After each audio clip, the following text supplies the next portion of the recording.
Hi అండి. మా terrace గార్డెన్లో పెట్టిన చెట్లు మొన్న చూపించాను కదా, చామదుంపలు, టమాటా, బంతి మొక్కలు, వాటి అప్డేట్ అనమాట ఇది.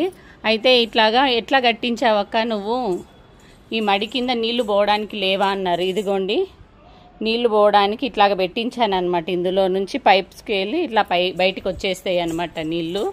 ఎగ్జిస్ వాటర్ అనమాట, అంటే ఎక్కువగా ఉన్న వాటరు ఇట్లాగా పైపుల్లో నుంచి బయటకు వచ్చేస్తాయి అనమాట.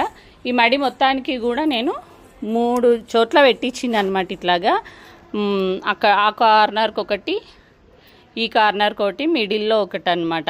ఇట్లాగా పెట్టించిన. ఇంకా వర్షం పడ్డా కూడా నీళ్ళు అనేవి ఇందులో నుంచి వస్తాయి. ఇది కట్టేటప్పుడే ఇట్లాగా పెట్టించాను అనమాట నేను.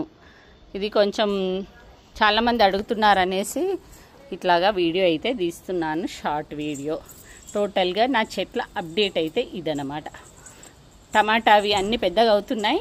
ఇదిగోండి చామదుంపలు అయితే సూపర్గా పెద్ద పెద్ద ఆకులు వచ్చేసినాయి. కలర్ఫుల్గా ఉంది చూడ్డానికి మాత్రం. ఇదంతా కూడా నేను మళ్ళీ పెద్ద వీడియోలో మీకు అప్డేట్ ఇస్తాను. ఓకేనా, బాయ్ మరి.